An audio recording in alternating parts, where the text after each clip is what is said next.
All right, this is gonna be I look forward, and I love doing this show every day. We've had a morning. Ryan's had a morning already. We're gonna have a conversation that I kind of don't want to have to discuss a player that I said I was done discussing, done betting on that player.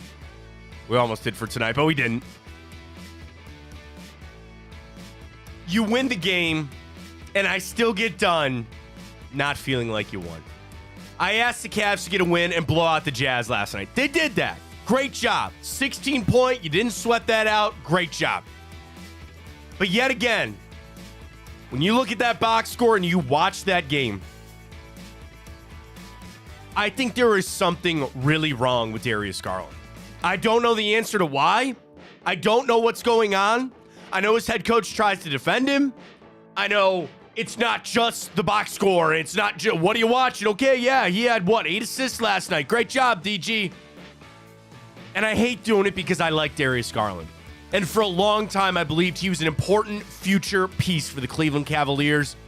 Don't know if I'm quite there anymore. We'll discuss that. We got guards, Bo Naylor, baby, yeah! We get to them coming up. We got them finishing things out in Seattle. Read the tea leaves in the NFL, folks. When it comes back to the stadium stuff, there was a pretty big development that happened yesterday in another NFL city. Could be related to the Browns and their stadium search. We'll get to timeout. We'll get to the morning update. We got the Immaculate Grid. We got it all for you right here on a Wednesday on Big Play. Welcome to the show, everybody. I am Matt Fontana. He is Ryan Tyler. Good morning. Are you all right, Ryan?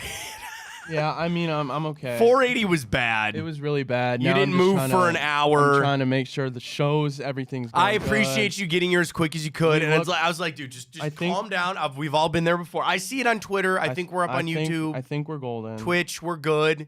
We're good. We're golden. Then you get in and your keyboard didn't work. Man. I mean, so it's been a morning for it Ryan. pours here at Big Play. You know, Ryan got here safely, shot that out. 480 is Satan's butthole. Dude, like so there's nothing worse than people always debate about what's worse, and I know it depends on the morning commute versus the afternoon commute, of 480 and 271 or 480 and 77. They alleviated a lot of that stress over there, but then there's that interchange from 480 when you get over to 176. Here's the 480. Here's the thing, is Matt. The worst highway in Northeast Ohio. Here's the thing so I just moved to Hudson, okay? Oh, so you're finding a new route out too. Well, it's not necessarily a new route. It's just 10 to 12 minutes longer. Okay. So I left super early because I want to get here a little bit early because I got to prepare for Bruce's show that's coming on later. Right after the show, we got to tape. And so there was a crash right there before I even basically I saw the moved. Scanner and it was like, and so I'm sitting there for crash, right? It was multiple crashes. Well, so no. So here's the thing. There was one before that left me 20 minutes and sitting in traffic. I finally got around that. Then I finally get onto 271, hop onto 480. As soon as I hop onto 480, another crash. And that was the bad one that's had me sitting there, stand still for 30 minutes. Dude, I know. I've been in 77. I've been on 9. There's nothing. 480 is hell. 480 sucks. Oh, wait. Here, I got an idea. Let's put a stadium over off of it. Write that down. There is no highway in Northeast Ohio worse than 480, and you want to put a stadium off? But well, Matt, that's over by the 77 bridge and everything. Oh, okay, fine. Go over by 71 too.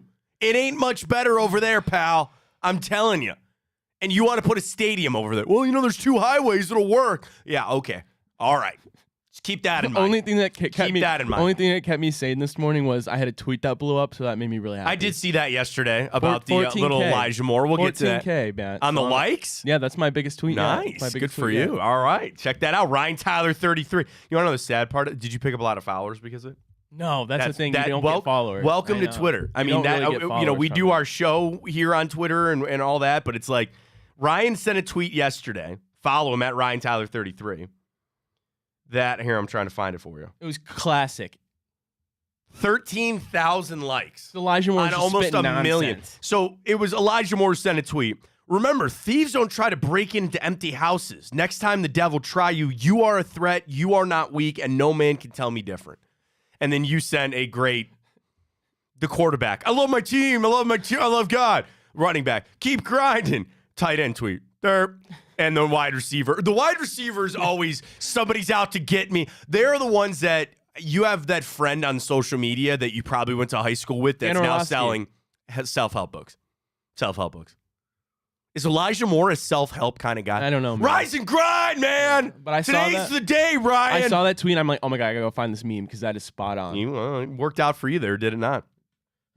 I love it. You're like, hey, everybody come watch me here. Do this. Now, that is the sickness that is social media here. So I'm glad you're here. I'm glad you're okay. I'm glad everything's all right. I hope everybody in the accident was all right. All right, Matt, let's talk about Darius Garland. I don't want to talk about Darius Garland. I'd rather talk about the accidents. I'd rather talk about 480. I'd rather talk about anything but Darius Garland. Because the Cavs got a win of what I asked them to do yesterday, right? What did I say, Ryan? I told you they were going to cover. I said, smoke the Jazz. They did that. Everybody did. Karis LeVert, the two bigs. What is wrong with Darius Garland? And I've thought about a million questions that I want to ask this morning about where are you at with Darius Garland? Still holding out hope? Starting to get worried? Or get him the hell out of here? And I hate doing that. I don't like asking those questions. The other side of it, I thought about this. Okay. This is one of these like kind of hypothetical, but it's semi-based in reality. Would you rather have Darius Garland for the next 3 years or one more year of Donovan Mitchell? Because the way he's playing right now, the answer is obvious. Okay, so clearly, and that's why I didn't want to necessarily ask that question to the fans this morning. Because this Darius Garland, what's wrong? I'm being dead serious. It reminds me like something, and if it's the jaw, and if he's we can't talk about that anymore. What if he's getting skittish? What if that's what I'm saying. I know. Said, you can draw a comparison to Deshaun Watson. We talk about all the time. Deshaun Watson isn't necessarily, he came back. Is it a confidence thing? We all kind of think that's a big part of it. Darius Garland, he's clearly afraid to shoot the ball now. I mean, played over 30 minutes, six shots, whatever it was, 6-8 shots. I mean, how much of it is confidence? But it's like the fact that he's only taken 6 shots. So that makes me allude to confidence. But I'm saying, what if the game plan is, we're taking the ball out of your hands right now. We need you to be a facilitator. We need you to have 8 assists, which he did. But like, and I'm not asking for insight into his personal life. It's his personal life for a reason. Something's wrong. The problem is something's wrong. The problem is he's a scoring guard, so it's not like he's just out there. He's a liability on defense. So then let Karis run the point. Let Donovan run the point. Well, but when he's out, so Donovan was out last night. We put Donovan in our boost tonight. We assume he's going to return tonight. Did you read this story on ESPN about the owner, Matt Ishbud versus Dan Gilbert? I listened to it on the fan. I listened to him sound off. They were talking about it. We're going to get to it coming up here in a minute. What's that beef about? Well, we'll talk about it in a second. We'll get to it because I want to talk about it because they're playing the Suns tonight. I assume that Donovan Mitchell will come back. So when he does come back, do I look to Garland and say you're more in your natural role?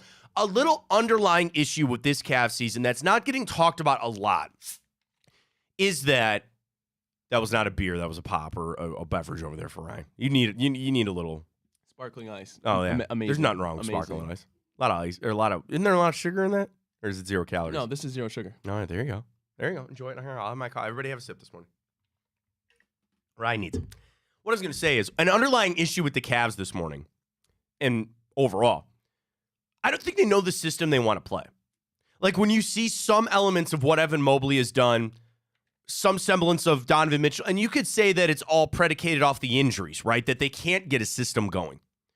There are some questions about what they're asking their guys to do in the offseason, what they're asking them to come back and be prepared to do.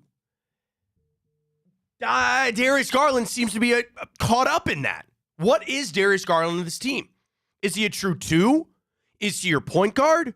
Okay, Mitchell got hurt. We got to flip this all around. At the end of the day, this hurts the Cavs any way you slice it. You either had Darius Garland play to a level that he could have played alongside Donovan Mitchell, and you would have felt about those two guys running your point, your 2, and guard dominant, and you're off to the races. You're not going to run that. This is all on Donovan Mitchell. What are you going to trade Darius Garland for? And I already have people trying to tell me that there's comparisons to the Colin Sexton trade. where he was just a piece of a bigger trade. Now, that being said, there is no big trade for the Cavs to make. They literally cannot take on another big contract, even if they trade out Darius Garland. The reason that Darius Garland is probably going to get traded away from the Cavs this offseason is because of the money. So I can't take any back. If I had Darius Garland on a $15 million a year deal, I ain't bitching. Nobody's complaining. The thing is, the guy is on a max deal. It's not the super max. It's not one of the biggest. He's not living up to the contract right now. And whatever that reason is it because he got the broken jaw and he's thrown off of his game still from that? Whether his body has not come back, he lost 15 pounds doing that. Something is wrong with Darius Garland. The reason I don't want to have these conversations, and I hate doing this, is because I like Darius Garland. I think I thought at one time he was going to be a big piece of what the Cavs were doing here. And I sit here today saying it's over. And I don't like that. And JB can get angry at me for saying this kind of stuff. You want to know something else? I like JB Bickerstaff a lot. It's over. It's done. I don't want to sit here. I'm not even calling for their jobs. If it were truly up to me, both JB and Darius Garland would be here for a long time. You want to know what? It's not up to me. The new NBA CBA has made it impossible for Darius Garland to stick around here. And frankly, I think the Cavs are just going to have to move. I just think that's a matter of fact at this point with JB. I'm not sitting here pounding the table for it. I don't want to have these conversations. I hate it. All right, well, Matt, that's where we're at. We have to. So I'm posting this Twitter question. Okay, what's the question? How out are you on Darius Garland at this moment? Let's give 4 answers. What do you want to do for the 4 choices?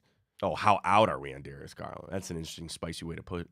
I'm thinking choice 1. You want to do like not at all. Like relax, not at all. Yeah, right. Yeah, that's fine. We can just do 3, 2. We don't have to do also. Relax, not at all. I'm thinking, or I'm not sure yet. A little. And completely out. Yeah, I'm out. Yep, I'm out. I'm not voting. I refuse to vote. You have to. I'm not. You have to. You know where I'm voting. You don't even need me to say it. All right. Don't even need me to say it. Right. You know where I'm at. All right. I don't like doing that. I hate that. Like, and the Cavs have a better idea of, bro, it's like he's getting outplayed by Sam Merrill. He is getting outplayed by Sam Merrill. And I'm not talking about just looking at stats or just shooting. Like, at this point, you're better off just giving Sam Merrill those minutes. What world is that? It's a world where Darius Garland gets to the bench. Like, I'm sure that debate, you can't put him on the bench. What are you going to do? Yeah, you can. Why? You can't. Well, what do you mean you can't? He is screwed. Whatever is wrong with him, putting him on the bench is going to make things worse. How would that make it worse? Potentially, if it can't get worse, how could it be worse? Because then you're putting even more pressure on him. See, that's the thing. I understand that. That's the whole debate. Because if we're talking about its confidence with Darius Garland, yes, putting him to the bench is already going to ultimately destroy that. But what at this point, if this whole year is this an audition for Donovan Mitchell to sign this extension, you got to do everything you can to win a playoff series. That's fake. But how is that a facade? That's fake because you're going to see right through it. You're going to see right. And in reality, I actually think the Cavs are still better off starting Darius Garland. Okay, I still do. If you think they are, then that I think they're still better off doing that. What I need is, eventually when Mitchell comes back, I need Karis LeVert to go back to the bench because I love him in that role. Now, granted, last night went off for 26 and is leading this team, but I like him going back to the bench. And then JB is going to have to figure out what he's going to do late in game. Starting in the NBA is a little overrated. You want to know who's finishing the game out. Yeah, there's something to be said about starting and if you get a foul trouble guy or something like that. Garland, as we know, if he can't score, specifically this, if he is not shooting well, he cannot play. So here's another reason to start him. Get that answer early in the game. Find that out. I don't need it now. I don't need it next week. But you can't do that in the playoffs. Yes, Matt. you can. No, you can't. Yes, you can. No, yes, you can't risk dropping a game because you started him. No, I'm not talking about that. I'm saying in the first quarter. But that's if still, he's off on you can't shooting, do that. then start limiting his minutes the rest of the game. You still can't do that. You get off to a bad first quarter in the playoffs, you're probably losing. Well, we're probably going to lose anyway. That's the other problem. So why not do something to make our odds better? What would that be? Hiding him? Klay Thompson came off the bench. It seemed to work. That happened way earlier in the season, and they are at completely different spots of their career. Klay Thompson is almost washed. Sure. Darius Garland, at this point, it's a little fragile. And I understand that the Cavs are at least afforded the opportunity that they can do whatever they want because they probably don't see Darius in the long-term future plans. Is that not weird? A weird statement for me to say? Is that not weird for me to stay and utter the statement, which is now almost a fact, the Cavs are operating that Darius Garland is not going to be a part of their future? That sucks. Yeah. I hate that. Well, But the problem is that they don't need to worry about, like, I guess here's my point. If you felt like Darius was going to be here for years, you needed to approach this situation a little bit differently. Now, you're like, whatever, to your point, whatever is going to help us win games. I don't know the answer to that, though. I don't know the answer to that question. I hope JB's got an answer. Maybe they're saving it will for the show play. you in this sample size. It's Okay. not him starting. The other thing is, it is strictly just on him shooting better. That's it. Well, yeah, It's just him you can't play shooting better. defense. No kidding. That's what I'm saying. So start doing that better. Back to yeah, right. That, Snap I know. your Trust finger. me. Yeah, please God. Let's do it. The other part about Mitchell is the same thing. Is he looking at Darius Garland and saying, "Man, this guy's really off when I'm not out there." But when I am out there, we play well together. We even score. then. Well, then it comes back to knowing that if Donovan stays here, he knows that Darius is leaving. This is what we are staring the barrel down. Staring down the barrel of, by the way. Great Shinedown song. Is that Shinedown? Man, I don't know. Yeah, it's Shinedown, I think. Early Shinedown. Fly from the inside? No. That's way early. Yeah, everybody's all, and I'm not ripping Shinedown, but everybody, they're a little corporate. Now they have, multi-tours. Go back, 07, I think. Fly from the inside. Shinedown, great song. Anyway, you're staring down the barrel of what we know it's going to be. Darius gone, Donovan staying. And I've said this, that even if Donovan signs that extension, there's no guarantee he's actually going to see multiple years of that. If the Cavs are not going in the direction that he feels, he's out of here. He's gone. Moving on. The thing is, you, me, and probably Donovan Mitchell all at one point thought Darius was a part of the solution. And I want this, and I would love nothing more than to have the path and the ability for Darius Garland to be that answer. It's just not there. It's just not there. And I guess when I talked about searching for an answer, God, it sounds like we're right back on the Browns. Isn't it? There is probably a lot of Darius Garland that he sits down or he lays his head on the pillow at night and he knows he's out of here. He knows. He sees it. His agent That's see operating as Donovan staying.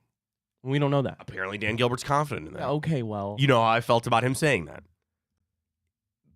Would you not operate? Would you not be the betting man, right? If you went to the Tipico Sportsbook right now and placed the bet of Donovan staying or going, and I don't know. So you really think it's even money both ways? You don't know? Maybe leaning the other way. Really? Really? Based on just the Cavs play. Now, I counter the whole with thing? Well, I counter to say when you get a max deal, you don't not sign that. It's a double negative. I understand that. It's really bad English. But I'm just saying, when you get a max deal, you don't pass that up. Because even if things do go bad next year, then Donovan Mitchell will leave. He will ask to be traded, and the Cavs will probably acquiesce to that. Star players get traded when they ask for it. Now, he could also be intrigued on what this future could be intrigued on what they could do with the draft picks that they would get back for Darius Garland, all of that. And the thing is, again, it's coming off like me pounding the table and I'm trying to throw Darius Garland out of town. It's just a matter of fact. This is where we're at. This is how the CBA is set up. This is how the Cavs are going to have to operate moving forward. Like it or not, Darius Garland is not going to be a member of the Cavaliers next year. So you're calling your shot. I'm saying Donovan Mitchell signing that extension. So and that goes Garland's back to gonna your have to get point moved. of 1 year with Donovan or 3 years of Darius. And it's going to be 1 year of Donovan. At that point, prove to him that this is a team that he can win with. That this is a group, again, sans Darius Garland with the picks coming back. It's just, that is the fact, it's the reality that we're in. Reality ain't always fun. Real world ain't always fun. That is exactly where we're at. It's because of the new CBA. It's because how things are worked out. And especially, maybe we should be happy because now, Ryan, is it not a shadow of a doubt with seeing how Darius Garland? Imagine if he was putting up 30-point games and we're sitting there like, crap. What are we going to do? You'd be sitting here having the debate. What are you going to do between Garland and Mobley and Allen and, again, putting them next to Donovan Mitchell? If anything, maybe it's good because the question is answered. And that is, I kind of started on this. I didn't finish it. That, I think, is the pressure maybe that's on Garland right now. That he just knows, like, this is going bad. There's nothing I can do. This isn't an effort problem. It's going bad. I can't stop it. And I know that I'll probably be playing basketball next year somewhere else. But can you imagine if you would flash back 4 months ago and I told you that? That's what I'm saying. That makes no sense. Imagine last year. Makes Imagine no 2 years sense. ago when he went to the All-Star game. Darius Garland was an All-Star. All-Star game. He was there. He played. It's funny because we talk about all this and we have to because it's current in the moment. It's what we see. But it all goes back to what if Darius has an amazing first-round playoff series? And then we're sitting here saying, wow, can we get more of that? And then you don't have a choice. You're not trading him. See, it's the same thing with JB. As a JB supporter and a fan, I've already seen things that we've crossed the line of no return, my opinion. With JB, that's fair, but you think that with Darius already? Yes. Okay. Yes. More so? Yes. But not more so than JB. Because you trade coaches way before you trade a player. I'm just talking about not letting a playoff series. I will not forget some of the things that I've already seen. That comes from, I want JB here, but it's just, again, dude, when you give low effort against the Hornets, I'm sorry. I don't think there's any coming back from that. I will fully admit that is the straw that broke the camel's back. Now, for both JB and Darius. No, just JB. Okay. Now, you go to the Eastern Conference Finals, maybe we'll have a different conversation. I will give you that. And I leave that path open. But that was one, again, as a JB supporter, that I was like, you just can't do that. You can't have that. So that aside, where I'm at, same thing. I see these games, specifically when Mitchell has been out, when I am asking Darius Garland to go win me games without your star player, and it's Karis LeVert and Jared Allen that have picked that slack up.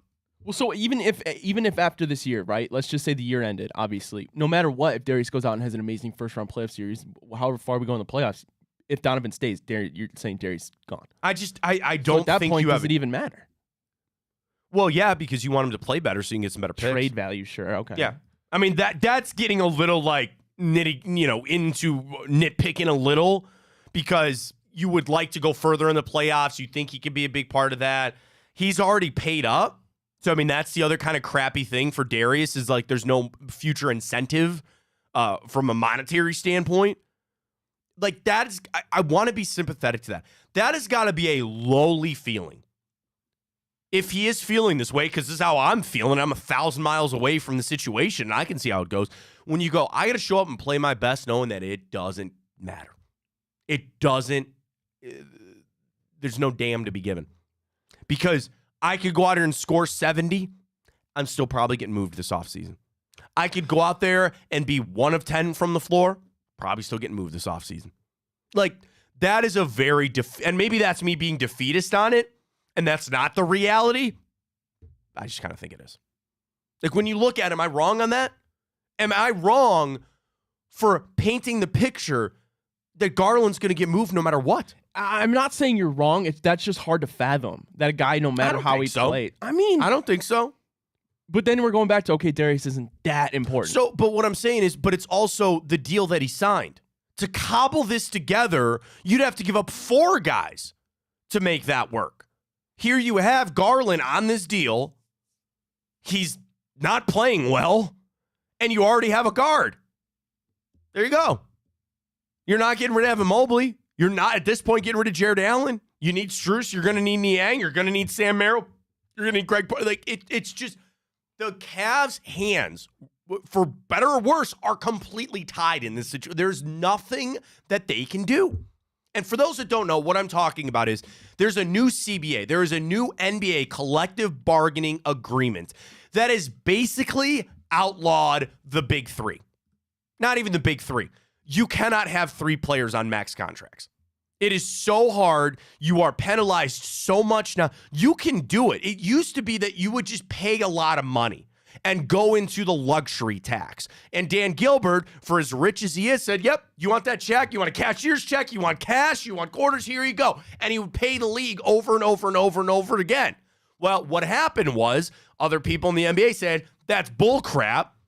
And we need more restrictions. So now there are these aprons. There are these aprons, these tax aprons with how much money you have on your salary cap. And you can go up to those aprons and you can go to 1 and you can go to 2, but eventually it becomes so detrimental that you cannot sign anybody else. You can't use mid-level exceptions. You are so limited on what you do by building the rest of your team that a GM would have a heart attack if they actually had to go up there. If you want to go up there, that's fine. You're only really able to do it for 1 year. You will pay the piper, and you better go have an LA Rams type of win and go win the championship with your built-up team because you are tearing it down the next year because you are so suffocated on everything you can do. All I'm saying is, as it lays out, that is why, moving forward, the Cavaliers will not be able to keep Jared Allen, Evan Mobley, Darius Garland, and Donovan Mitchell on this team. All right, so then I just got to can't. talk myself into that Donovan, Jared Allen, Evan Mobley is a good enough big three. I mean, watch what those guys did last night. No, you're right. Watch what those two. I'm talking about Mobley and Allen. If last right? night, if Allen and Mobley play together consistently like they did last night, then yeah, absolutely, that's fine. And then you add your shooters. You add some shooters. And whatever you're not letting Darius Garland walk out the door either. Let's not act like this is a guy that is completely unwanted in the NBA. Somebody is going to want Darius Garland, but they also know that the Cavs are in the negative situation in this because they're going to have to. Well, wait a minute. Doesn't the money have to add up too? You got to take that salary back, and the NBA is so confusing, man. So they're gonna have to find guys on expiring. Dude, Kobe Altman. He's got a job in front of him. All right, our Twitter question is up. At Matt Fontana Show. Where are you at with Darius Garland? I don't even want to utter where I'm at. Relax. You're not out on him all. A little bit. Completely out. Ryan, you know where I voted. Go ahead. Well, I mean, if we're operating in a sense that it's almost definitive. I don't mean to try to Donovan sway you on the votes. You can do whatever you want. I'm just reading it. I would answer this question. If I could operate in a vacuum, if I knew Donovan was staying, then it'd be completely different because I would be like, yeah, I'm all the way out. Can you operate that way? I don't know. I don't think so. You tell me. I don't think I can. You tell me. All right, vote on that at Matt Fontana Show. Next thing I wanted to get to, this was a really interesting piece this morning on ESPN about this. So the Cavs are right back in action tonight against the Suns. We'll get to our boost coming up a little bit with Tipico. Yeah. Oh. Come on now. Let's go. Come on.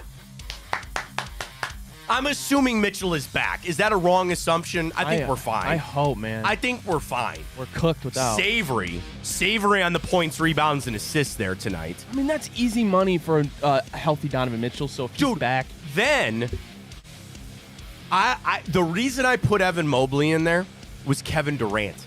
I think Mobley's going to see Durant hit a three, and he's going to come like, all right, let me watch this. Just one. Come on, Cavs, cover this, baby. Yeah, I'd like to get a win, but if they're going to give you points, a smart man once said, don't ever not take the points. Take the points, Ryan, but we're still boosted up to a healthy. Plus 732. Woo! Let's go. Get signed up today. Tipico, folks. Do it right now. Download the app. Open. I'm already in it because I placed a Guards wager, 410 this afternoon. Let's go, Guards. Back in it right here. Tipico, folks. Get signed up today. Use that code Fontana100. New customers, deposit and bet $25 on whatever you want. You use that code, you get $100 in bonus bets. Here we go. There's our bet right there. Boom. Boom. Done. What are you thinking, Ryan? Big 10 spot here? Yeah, I'm going to throw a 10 All right, I'm throwing 10 on it right now. We're up. We're cooked. Bet placed in Tipico. Use that code Fontana100 when you sign up. Terms and conditions apply. If you have a gambling problem, please call 1-800-GAMBLER and enjoy the bonus bets that you get. Again, you just got to deposit and bet $25 as a new customer. You get that $100 in bonus bets. How many people are out there sitting there going, oh, man, I don't have any bets left. I don't have anything going on. Or like, do it. It's going to be a lot of fun. This is a really interesting article that came out this morning on ESPN. Actually, it came out, Baxter Holmes put this out yesterday. And this rivalry between Matt Ishbia, is it Ishbia? I should probably figure that out. And Dan Gilbert. So I'm going to surmise the whole article because it's stuff that we knew. I don't know the beef. Okay, so Dan Gilbert, do you know what he made his money doing? Mortgages. Sure. Rocket Mortgage Field. He started Rocket Mortgage. I guess that makes sense. Out of Detroit, Michigan. That's where their headquarters are at.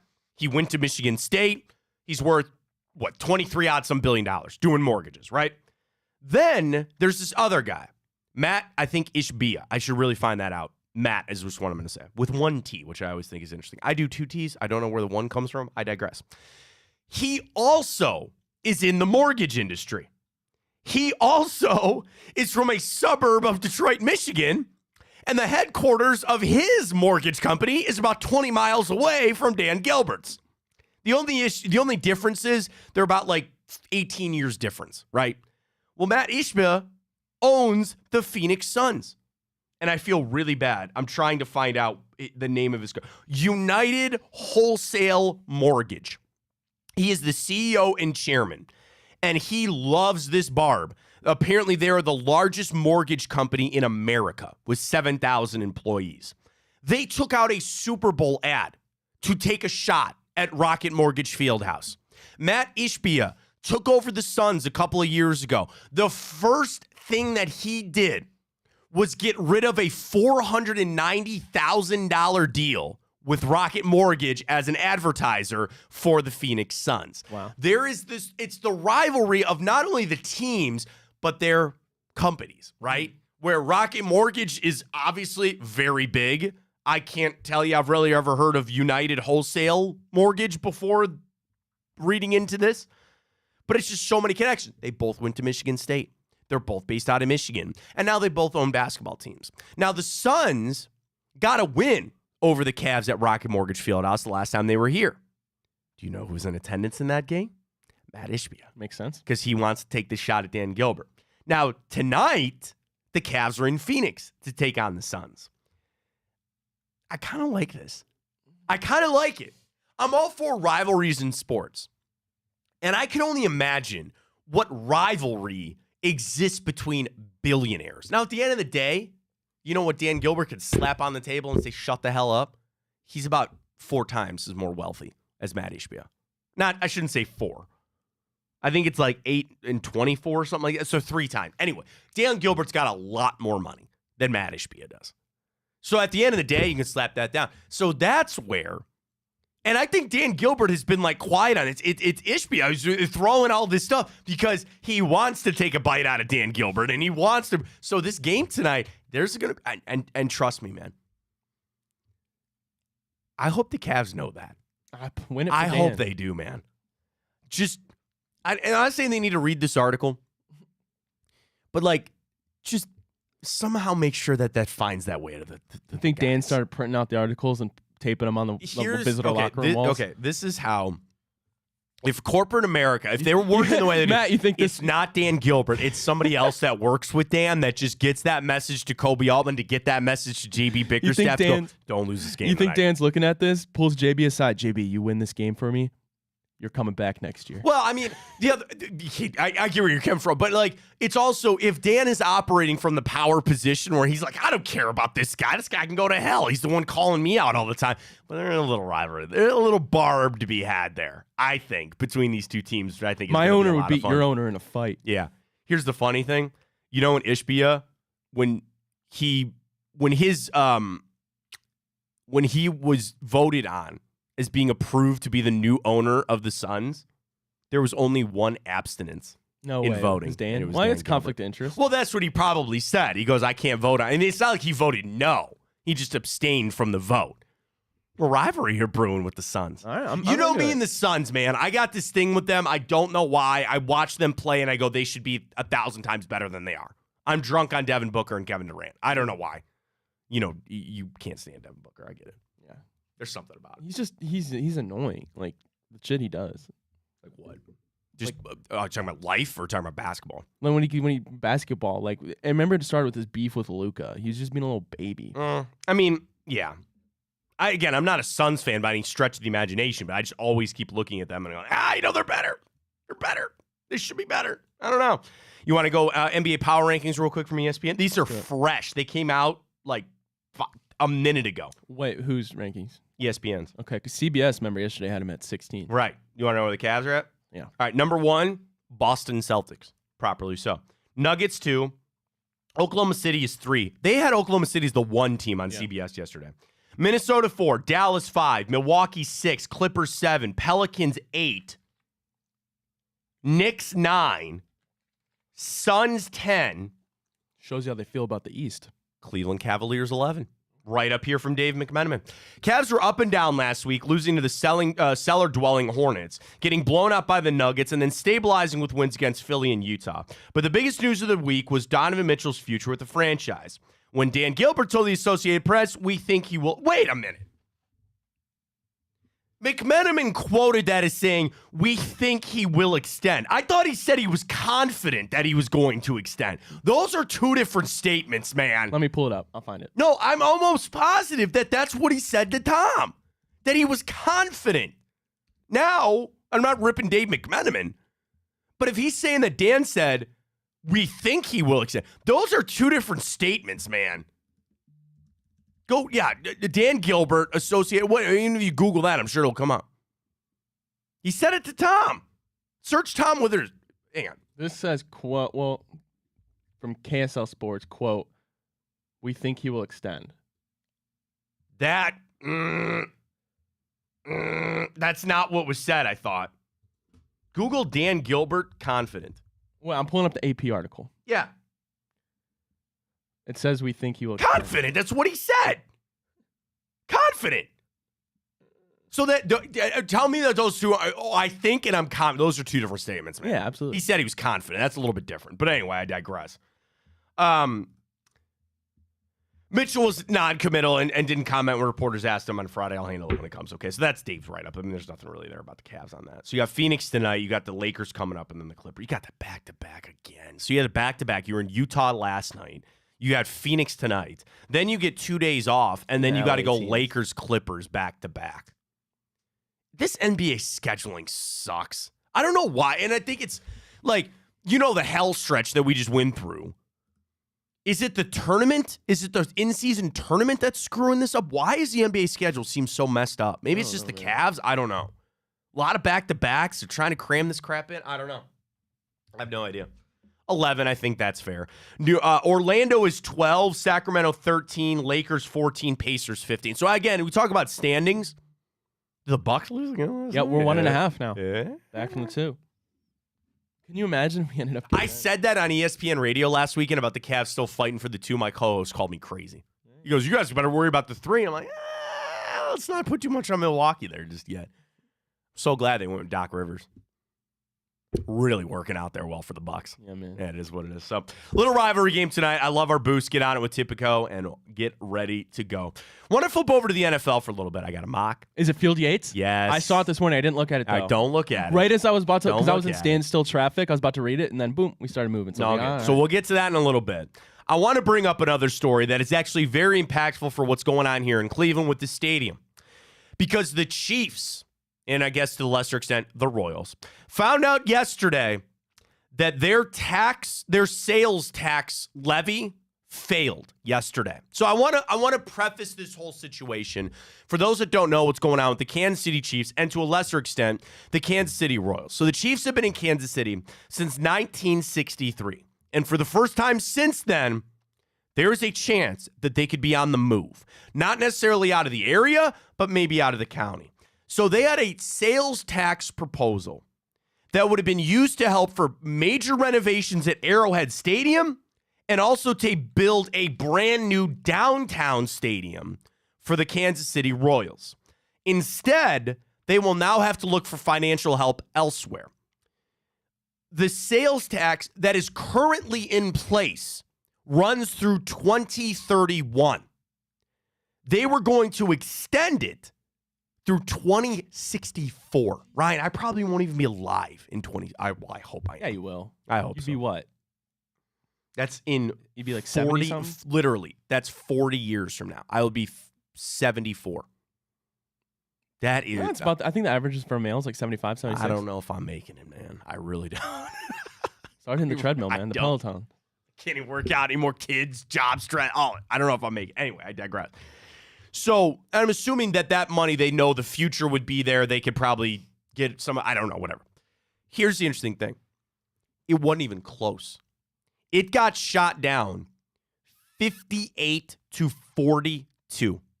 78,300 people voted against it.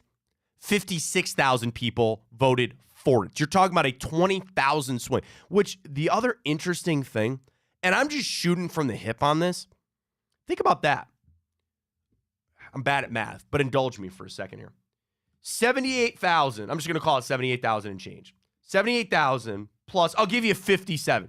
It's 135,000 people. I feel like that's how many those two arenas could hold. You know what I mean? Like, it's like you couldn't even get two, I'll put it this way, two sellouts between the Royals and the Chiefs. Not even that amount of people voted on this. And I don't know I don't know the census. I don't know how many people live in Kansas City or Jackson County, Missouri, which is where this all took place. But they couldn't get it done. Why is this important to the Browns? That's the Kansas City freaking Chiefs. They are the dynasty of all dynasties right now. And their people aren't voting for a tax levy for renovations. Mm-hmm. They're not getting a new Arrowhead. They just need renovations done. Now, they did, pile on the Royals. And I know that they've been lowly and they've been really bad. And maybe those are people, I ain't voting for them to get a new arena. They don't deserve, or a new ballpark. They don't deserve it, right? But think about that. You have the number one team in football. There's no point even debating that. With star players, and you can't renovate their stadium for them? And Taylor Swift.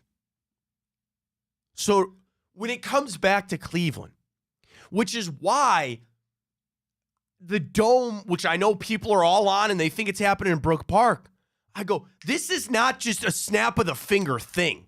This isn't as easy as a lot of people think. What is the easiest thing to do? Renovate the stadium. It's the cheapest option. It's the less impact. People just think it's so easy. Like, all right, just pass it. Just go to Brook Park. That's fine. No. The Chiefs are asking for the bottom barrel, and they couldn't get it done. And I know Browns fans are as loyal as Chiefs fans are. Put that to a vote. How do you think that vote would go? We kind of did it on our show yesterday. If you put it out to a vote of the people on how they want their tax dollars to go or where it's going to go, bro, if we can't get the Chiefs done here, what makes you think the Browns are going to get it done? I don't know how close Clark Hunt is to his family, but I was looking up his family net worth, not him personally. Yeah. Like $24.8 billion. Well, I mean, that's the other thing. People complain, just pay for your own money. We're paying for season tickets. We're paying all that money. I understand it all. The other thing I was actually reading this morning a little bit, which was also interesting, Cleveland.com. And they had a whole article about school levies failing and how the percentage of school levies can't even pass. They brought it up because of home valuations. Dude, taxes are through the ass right now because everybody's house value is going up. You got to pay more taxes. So when you see a tax levy for a school that either A, you don't have kids that go to, or B, you already pay for your kids to go to school, they're like, no. Now, that is something, would you not always and forever vote for a school levy? Why would you not want strong schools wherever you live? That is struggling. It's because the same reason that people don't want student loan to get canceled, because they're like, oh, I had to pay it, so these kids should have to pay it. Yeah, I understand it, but then it's a cycle it's a sad cycle that perpetuates 100%. itself. So that's what I'm saying. You can't get schools funded. You can't get the Chiefs to get a new place, and people just think that the Browns are going to walk into a new stadium down there. I don't know. But these are things that you got to keep your eye on. Because what I'm hoping that the Browns in the city of Cleveland can find out what went wrong there. Was it too much money? Was it a sales tax versus learn and figure all that out, because you're entering what I think could be some treacherous water here, man. I think you're entering the real crunch time of trying to find out what is actually going to happen with this football team. And you look to see, again, the Kansas City Chiefs can't give money to renovate their own stadium, man. That's crazy. I think that is absolutely crazy. But where are we at as society? Where are we at as a country, as an economy? All this. Everybody says, what? Recession's coming again, man. Everything is more expensive. And wages are still down. The rich get, what is it? Again, the middle class people like you and me sitting out there can't find a bone. Takes money to make money. I know. I get that. But we're sitting out there, and then I completely understand. People that work a lot harder than I do sit here and host the show every day. There are people out there working hard, making their money, and you got billionaires coming to ask for a little piece of it. I get it. I completely understand it. I do. Price pay in the game, though. You want that team in this town? I wish there was some way that you would be able to tax Browns fans instead of everybody else. That'd be right? Yeah. If you're a fan of the team, if you're actually, but the problem, you know how you do that? You jack ticket prices through the roof, you jack parking through the roof, and all that other kind of stuff. Mm-hmm. I look at it from this. Just as a city of Cleveland, the Browns downtown are good. There's money to be spent. There's hotels that are rented up. Even just with the games coming to town, you know how many people get work because of the games that come to town? I'm not talking about just vendors and ticket people and the hospitality people. I'm talking about when CBS comes to town, they got to rent out hotel rooms for people. Their trucks come through here and they stop and they fill up with gas. There are planes that land here because of the team, because like just all that stuff. Anybody saying it adds up to pennies, but I still think it's important. I do. Let's just have a solar eclipse every week. Well, people are All the freaking people out. that would flock here, we'd make money. Apparently, we are going to lose like solar power. You know what I mean? Like the sun's going to be gone for however long time that is. And then watch, it's going to be cloudy as hell on Monday. Is it not? I don't know, think it's supposed to be cloudy. You got all these people driving in, flying in from all over the place. It's going to be. It's supposed to be tornadoes yesterday. I didn't see one. I know. I saw Ray Flock's tweet. JB. Yeah, it's bullcrap, just so you know. Yeah. I mean, is that not the better thing to do is to tell people, hey, prepare for a tornado, then there isn't one, I guess? Absolutely. So, meteorologists and NFL head coaches just got to try to bat 500. That's it. That's it. Just get some calls right, some calls wrong. All right, Ryan, you have not clicked on it this morning. Let's get you at Field Yates. 2-round mock draft. I'm going to make you sweat. We start at the top here. Number 1, Caleb Williams. We're not even looking at that. Number 2, Jaden Daniels, Commanders. Number 3, Drake May, Patriots. Number 4, Marvin Harrison Jr., Arizona Cardinals. At number 5, projected trade. Oh, God. Broncos? No. Vikings? JJ McCarthy? They move up. Vikings get 5 from the Chargers, who will move back, which, by the way, everybody is on this Chargers moving back thing. Everybody's screaming that they're going to move back. I don't know. We'll see how it goes. He says the Vikings send 11 and 23 and a first-rounder next year. Yeah, you do that 100%. If you're the Chargers, hell yeah, you do. And they move up to take J.J. McCarthy. Here's Field Yates' write-up. Minnesota will be betting on McCarthy's combination of very good ball placement and mobility to help him become the long-term answer, with Sam Darnold in tow for 2024. If McCarthy needs time to get his feet wet, you go ahead and throw Darnold out there. Supporting cast of Justin Jefferson, Jordan Addison, and TJ Hawkinson with an elite offensive tackle duo should give McCarthy a serious shot for early success. They are built. They're ready to go. I just don't know about J.J. McCarthy, man. Giants snag Malik Neighbors at 6. Alt, that offensive lineman, goes 7. Dallas Turner from Alabama, the edge rusher, goes 8. Rome goes 9 to the Bears. Bowers goes 10 to the Jets. See, that's where it gets dicey, though, because I think at the Chargers 11, they would love Brock Bowers. That's what I'm saying. They would have to get a Dunes or Brock Bowers. I feel like they'd be really pissed. If they also really need offensive line help, and they haven't taken Latham out of Alabama offensive tackle there. Bo Nix, 12 to the Broncos. I think they'd be pretty happy with that. But if you're the Chargers, man, I don't know, man. I understand you got to protect Herbert, but you have nobody for him to throw to. Yeah, I'd start with the offensive line, though. I'd start with the offensive line. That's just me. I get it. They've traded everybody away. Big step back year, I think. All right, we get to round 2. 34, Patriots, wide receiver.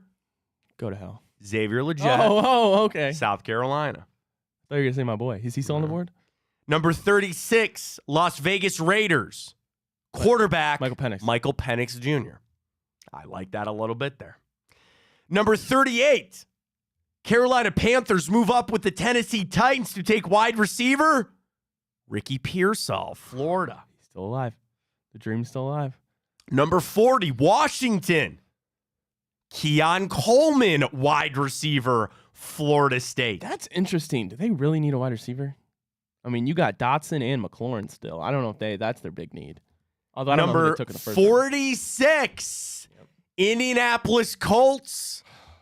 Wide receiver, Ladd McConkey. Him and Pittman, bro, with Anthony Richardson. I love that Colts coach Shane Steichen redefined Michael Pittman's usage last season by featuring him a lot in the screen game. It's easy to envision a speedy Ladd McConkey, a great run-after-the-catch guy, thriving in a similar concept under Steichen in Indianapolis. Boo. For those that don't know, Ryan really wants Ladd McConkey. I scroll down to number 54, Cleveland Browns select. What position? Tell me what position. Yes. Why would I have that reaction? Linebacker? No. Defensive tackle? No. Offensive tackle? Uh, Running back? Trey Benson, running back, absolutely Florida not. State. Well, that'll signal something. Well, that running back. By the way, that's the first running back off the board at 54. Field right. Benson would have a chance for a massive role as Nick Chubb's availability is unclear to start the season. Jerome Ford was solid but not spectacular filling in. Not at 54, man. Not at 54. So here's where we're at. Of the receivers, Rome Wilson is gone too. Ladd McConkey is gone. Here are the guys that are still available. Malachi Corley. Oh, I would like that. Yeah, he goes 59. Troy Franklin and Jalen Polk out of Washington, all receivers that are still available when the Browns pick. He's got Troy Franklin going 64 to the Chiefs. He's got Polk going 61 to the Lions, and then he's got Malachi Corley going 59 to the Texans. Browns pick 54. When you stare down those guys, I don't see a running back. And it's either Benson or Brooks out of Texas, but no. And am I jaded about thinking that Nick Chubb is going to come back? I just wouldn't draft a guy until I really know. Now, how I feel on 54, I'm really starting to believe at that point, trade back. Trade back I don't know. I'm starting to think more trade back for the Browns. You got to acquire some more picks in this one. But if you're not, take another wide receiver. But the Browns are built to this point. They are almost best player available. And I always laugh when people bitch at me about, it always is the best player available. No, it's the best player available for your team. You're not drafting a quarterback there. Okay. Really, I could see almost any other position. Wide receiver, edge rusher, linebacker, corner. The one that I really do not see is a running back there. And I'm not putting all this on Naheem Hines and Deontay Foreman and Jerome Ford. You still got Pierce Strong. I know, and you're gonna get Nick Chubb back. I think it's a miss. I think that some of these guys are missing it here with the Browns. I get the easy comparison. You're gonna be without Nick Chubb. Well, you better just draft another running back. I don't think it's that easy. I really don't think that's reality either. You go the committee thing, which I know people are always get a little upset on the running back by committee and see how that works out. Bro, I played out this year. Now, at the end of this year, when you get your first round picks back, I'm sorry, I haven't looked at the 2025 class of running backs for the draft. But Tregon Henderson. Yeah, that's right. Yeah, 100%. At that point, and we all know the fears everybody has about running backs anyway, running back is just now seems to be a position that, I'm not drafting anybody anywhere. Yeah. Think about all the high drafted running backs. They're all out of jobs. Except Jonathan Taylor. I would say out of jobs relative, but moved on from their team. And he wasn't even a first-round pick. I wanted Jonathan Taylor bad, man. I didn't know we had Nick Chubb, and that was the height of Nick Chubb. There's something about Jonathan Taylor I really liked. And it's worked out. But I'm just saying, you get guys in the second round, you get guys later in the draft. I think the second round is here. Not now. Yeah, I'm not buying that. Now. I mean, I'm fine with them passing on a receiver. I mean, there's only so many targets to go around. You still got Elijah Moore, who you're gonna use. You traded a second for him. You obviously traded for Judy, and then you still have Cedric Tillman, which I'm very intrigued to see how they employ him. And there's some other guards that are still there. The Beatty kid would still be there. The kid out of UConn, the Christian Haynes, he goes to the next pick. Beatty goes a couple picks after that. Then you get Malachi Corley. Mason Smith, defensive tackle at LSU. Polk. I don't see it. I just don't see it. Trey Benson, running back. We'll discuss that coming up a little bit. All right, let's get to the morning update. Ryan's got the stories you got to know. Hour 2, we'll get to the grid. We've got our timeout. We got more coming up with the Cavs. I do want to revisit our Twitter question as well. Garland, trending on Twitter for me, Ryan. I wonder what the people say. You think our tweet's going to show up in that? Probably. By God. One of my tweets shows up from a couple of days ago, from a while ago at this point. But there it is. All right, let's catch our break. Coming on back, we'll tell you more about Tipico. We'll do our Cavs boost as well. Wednesday right here on Big Play. We got Bruce later today, right? Yes, a little bit of bonus time with Bruce. Did you also see the announcement on Big Play Cincinnati? Yeah. They're doing a crossover event. I saw it. is they're going to have Andrew Fox Miller. So Andrew Fox Miller and James Rapine host Enter the Jungle on Tuesdays, all Bengals talk. Well, our newest show is Big Play Cincinnati, and that was with Drew Garrison and the Bengalorian, and they're going to do a little crossover event. They're going to have Andrew Fox Miller coming on in. We had a lot of crossover stuff. We got a lot of stuff going on right here, Big Play. Folks, check us out, bigplay.com. Follow us on Twitter. We're up on Instagram as well, Big Play CLE, another account that you can follow for just the Cleveland shows. What else did you need? Josh Cribbs last night. How's the dating thing going? Good? Off to an early start? Man, they're going, when I tell you they're going all in on it, they're going all in on it. I just got told they're hiring like a correspondent to like go around a college campus. Maria's getting a fat head of me. Okay. All right. That's what goes on the return on Tuesday nights with Josh Maria Cribbs, trying to find some love for Ryan there. So let's see how that works out. We got it all for you, folks. Big Play, bigplay.com, and of course on all the social media platforms there. Big Play CLE. Morning update. Plenty to come. Hour 2 upon us. Stay with us. Fontana Show. Well, how do they know I'm doing this? Did somebody leak this out? It's social media. Oh. It's just, that's the way social media works now. I thought maybe you were just running that yap.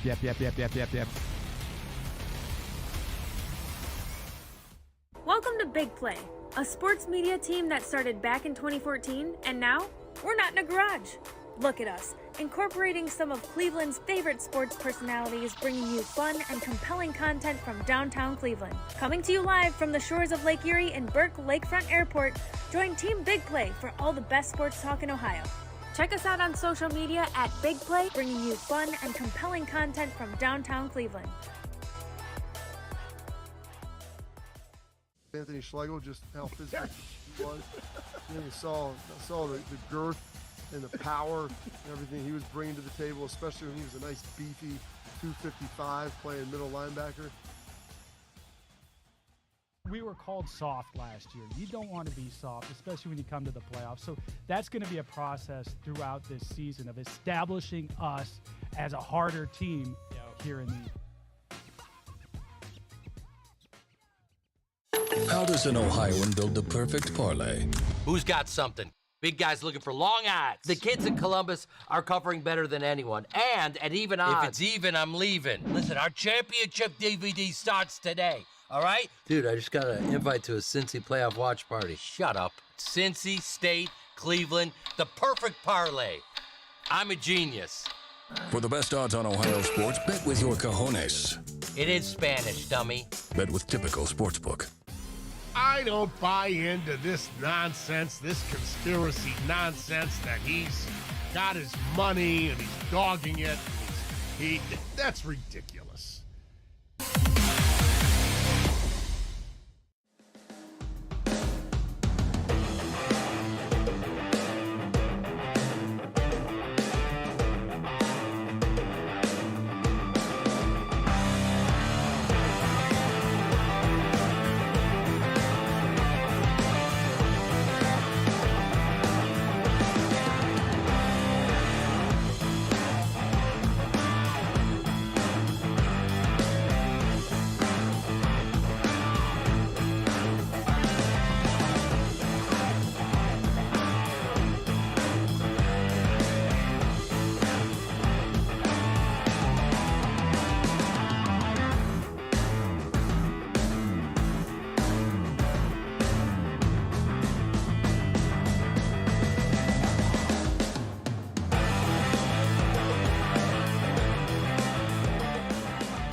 Show about through it. Ryan's got the stories for your Wednesday. A lot going on. Getting geared up for the Final Four this weekend. Men's and, of course, the women's here. I'm really starting to feel that swell, man. I really feel like it's going to be a huge weekend here in Cleveland. It's going to be a lot of fun. Caitlin Clark and crew. South Carolina. I think I'm pulling for Caitlin Clark. I'd like to see an upset, though. Paige Beckers, man, that'd be a fun thing there, UConn. She's special. Do you feel like we would be robbed if you didn't get Iowa, South Carolina this weekend over there? I don't over care. Rocket Mortgage. I'm fine with either You're one. any of it? Okay, fair enough. Well, we'll get to all that stories you got to know. Ryan, please take it away. Alrighty, well, the Guardians even the series against the Mariners game. yesterday. They win 5-2. Bo Naylor goes yard, as well as Shane Bieber with another gem. He goes 6 inning, Matt. 9 strikeouts, 0 earned runs. Dude, the Biebs is back. Man. Woo! I know the inevitability that people feel like when he's going to get traded. I just hope there's an extension there. I don't know. Does he want to? You would think if you're Bieber, you want to hit free agency, do you not? If you're like back to doing what you're doing, do you follow Pitching Ninja? No. You know that Rob Freeman guy? So he does stuff with FanDuel, and he'll tweet out things like, he likes this pitcher prop and all that kind of stuff. The other thing that he'll do is he kind of really breaks down like pitching. That's why I call him Pitching Ninja. And one of the things that he tweeted about Bieber, I want to see if I can find it here, it's just on my timeline, was an overlay.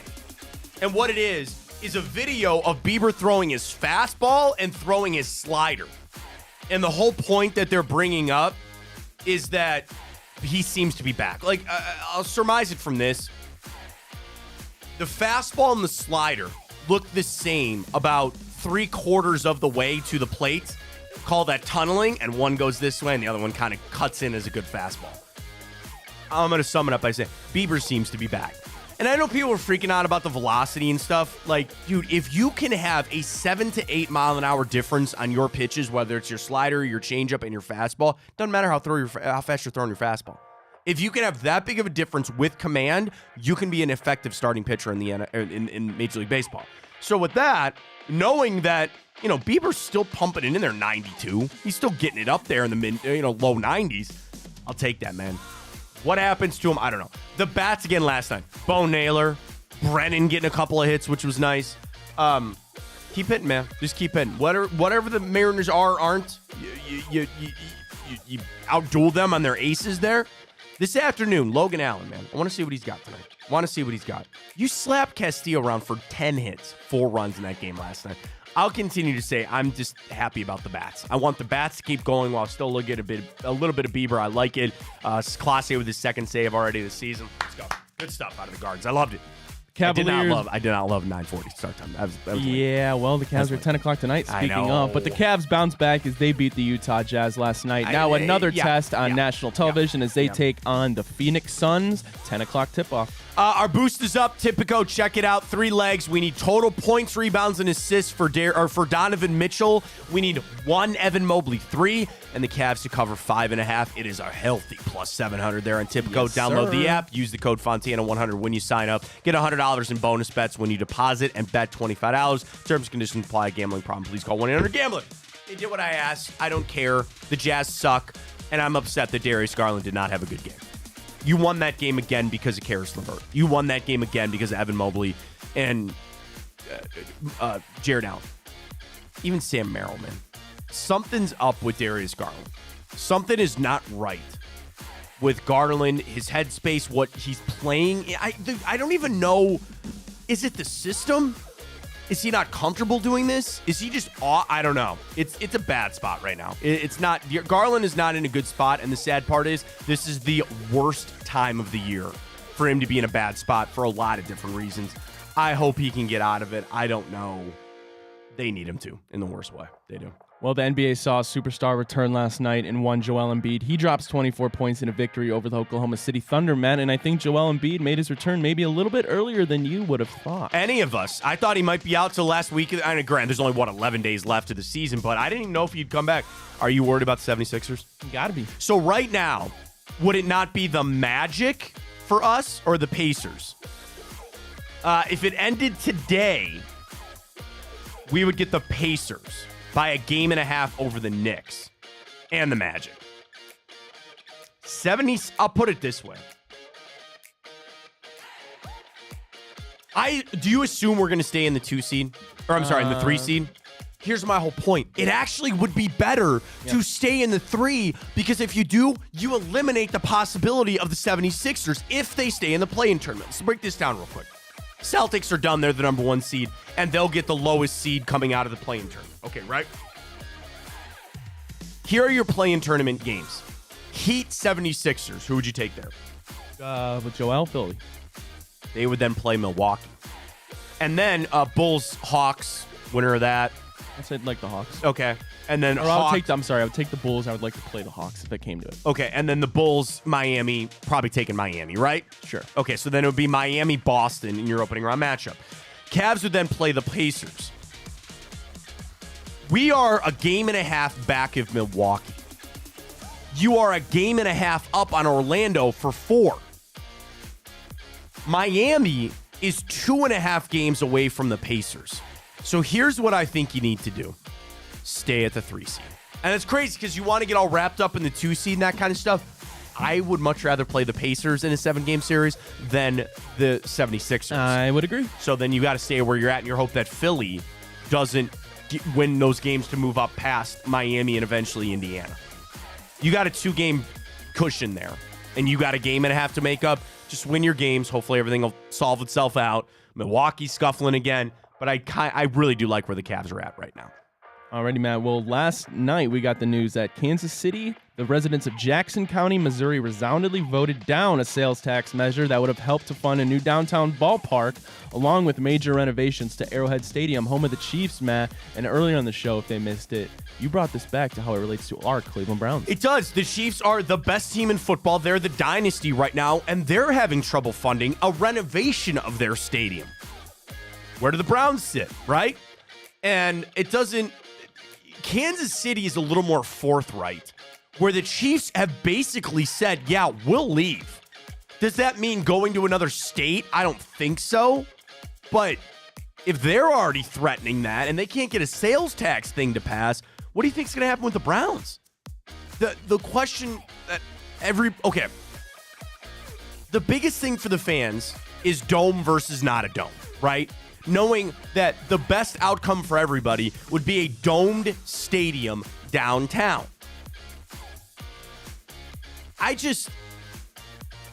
Can I take it down another path for just a second? And I'm sure that this has come up in conversation with either the city or the Cleveland Browns.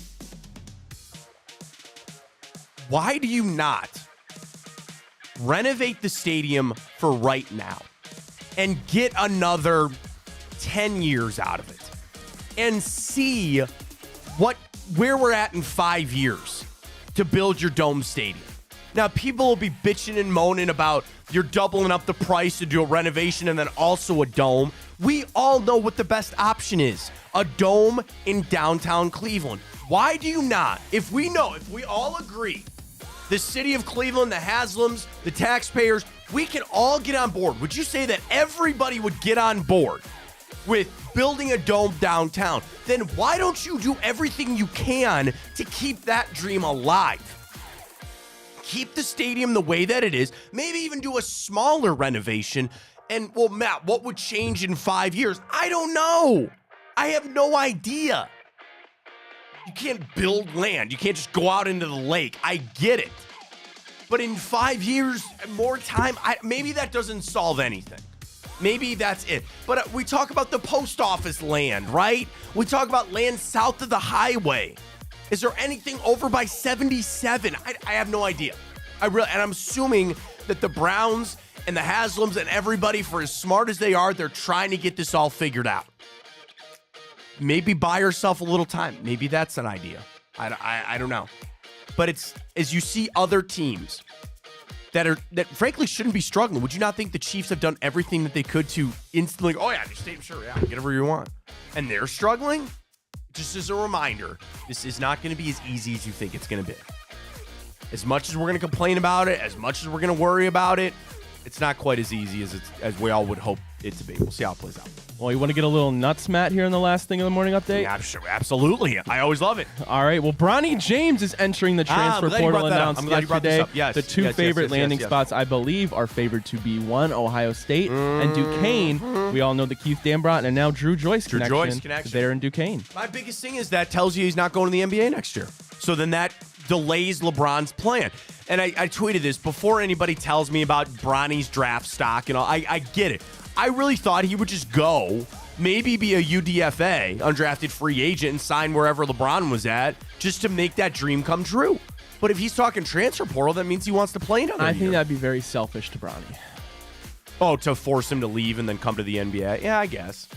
I mean, the thing is, it's like selfish to a point, but also like, would not Bronny be good enough to be on a team? And I guess LeBron's dream is that he doesn't have his son on a two-way G League contract. You know, like he actually wants him to be a rotational type of player. And there's all that discussion, man, about LeBron has fully admitted he regrets naming him after him, like the pressure that is undue onto him because he's LeBron James' son and all that kind of stuff. I get it. And then I just saw the report that people feel like LeBron's only got one. I know you're gonna make you laugh because you're like, of course it's obvious. He's only got 1 or 2 years left, right? If that's his goal, if that's his dream of playing it out, well, you only got 1 more year potentially to play alongside your son. If that is his goal, he's crossed everything else off on his career. How can he not want to do it, right? How could that not be the one thing that's left on his bucket list? It's just weird that that opportunity was there. LeBron to Cleveland? No, I'm just messing no, not that. It's Bronny being able to join him really wherever he wants. I'm just saying you buying into this connection here. Bronny, maybe LeBron, Cleveland. What's that got to do with anything? He wants to see his son play another year. Yeah, what's that have to do with him coming back to the Cavs? I don't know, because it'd be fun, and I want LeBron back. He's not coming Maybe back. that's why. He's not coming back. You want to know the other part of the article that I read about 1 to 2 years left is that he's going to retire a Laker. Okay, we'll see about that. I will bet you whatever you want to bet that he will finish his career with the LA Lakers. Your house? You can have it, man. All right, but you don't get anything in return. That's fine. You can have my house. Yeah, you can have it. You can absolutely have it. All right, let's get to it. Immaculate grid. Here we go. Our statistical category plays right. No colleges today. Super Bowl champion. All right. You ready? You ready? Stopwatch. Go. 9 minutes. We got to do. Yeah, go. Just rip Peyton Manning. Peyton Manning. Wait, what are the other two teams? It doesn't matter. Okay, it's Chiefs and Saints. All right, that's fine. LA Rams, Matt Stafford, Jared Goff. Well, no, Super Bowl champion. Goff didn't win it. Yeah, Stafford. And we can do Steve Young. Wait a minute. Wait. Didn't he play for Chiefs? No, Joe Montana. I'm thinking did. Joe Montana. Joe Montana. So put Steve Young Young there and then put Joe Montana over there. All right, Joe Montana, Chiefs, done. 49ers Saints is an interesting one. 49ers Saints. Did Ted Ginn play for the Niners? Yeah. Right? Yeah. We Pretty positive sure. on that? I'm pretty sure, yeah. Positive? I feel pretty semi-confident in that. Go ahead, let it rip. Remember, we talked about our resolution here to do the grid was just starting to let things get ripped here. I think he's good. I think you're good. Yes. Gotta have that confidence, baby. All right, 4 left here. Rams, Chiefs, Broncos, Chiefs. Focus on one. Okay. Well, so I'm focusing maybe on the Chiefs here. You want to run through the Chiefs here? Yeah. Chiefs, Broncos. Am I tripping? Or did Emmanuel Sanders play for the Saints? Nah, I think that I'll listen to that. Maybe. Let's hold on. All right, Emmanuel Sanders there. Broncos, Chiefs, I keep going back to a lineman. Like, but no, Quinn Mirren's still there. Like, Nick Allegretti was still with the Chiefs. There's got to be some historic players, too. Right? Running backs. Philip Lindsay, no. Gosh darn it, man.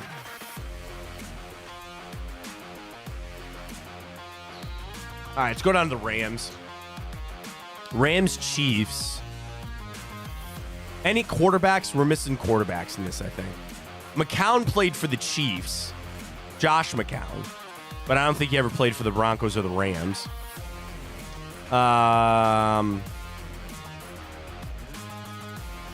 Will Lutz?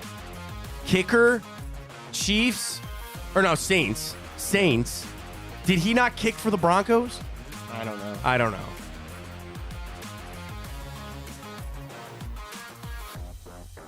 It's going to be one slapping us in the face, as always. Rams, Chiefs. All right, just rip Emmanuel Sanders. We got to get back off the schneid here. All right. I'm not confident, though, Matt. Dude, gotta have a little confidence, man. Gotta have a little confidence. All right, let's go Broncos Chiefs. Just to try to knock down one out. Broncos Chiefs.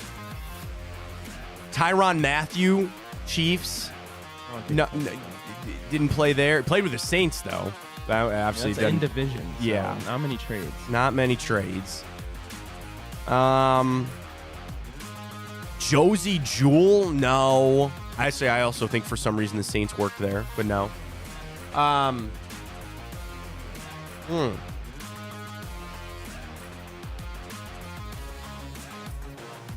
I think we're gonna have to go back like years, and that's really where we start getting fouled up on this. Broncos, Chiefs. It's gonna have to be a backup quarterback. Jake Plummer. Did that ever work? No. Chad Henne. If we need to rip one, I'd rip that, but I don't know. Let's think Saints, Rams. Saints, Rams. Mark Ingram didn't play for the Rams, did he? I don't think so. I don't think so. Adrian Peterson didn't. No.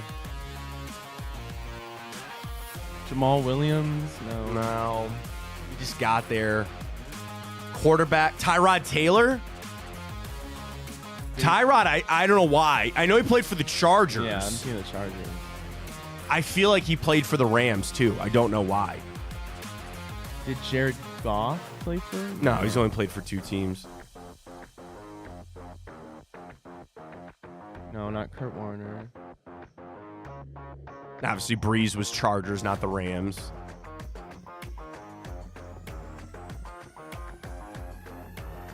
I don't know. If I need to let it rip, I kind of like Tyrod Taylor there.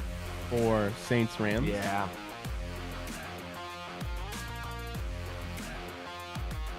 Nope. Sorry. Don't even have any other guesses, to be honest with you.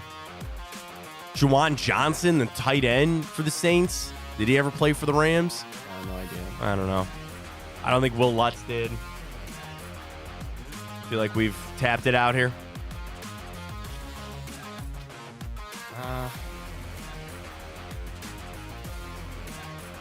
Mario Davis or Browns boy? No. Jets, Browns, Saints, I think is where he's been on that. Quan Alexander. He was in New Orleans.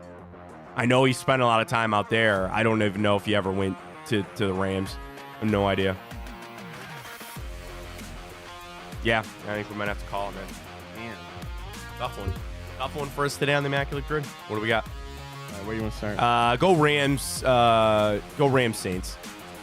Where we were at.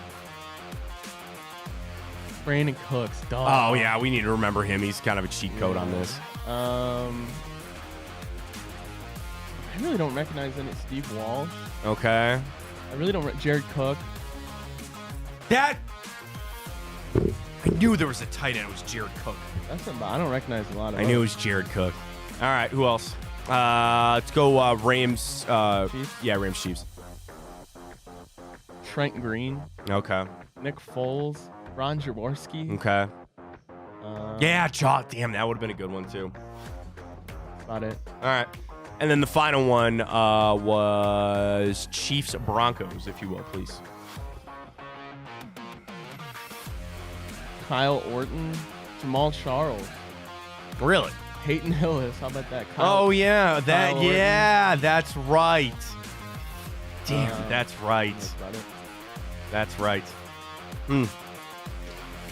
Oh well, it is what it is. From the Immaculate Grid who never gets solved to one of the biggest mysteries that's never been solved ever, Ryan.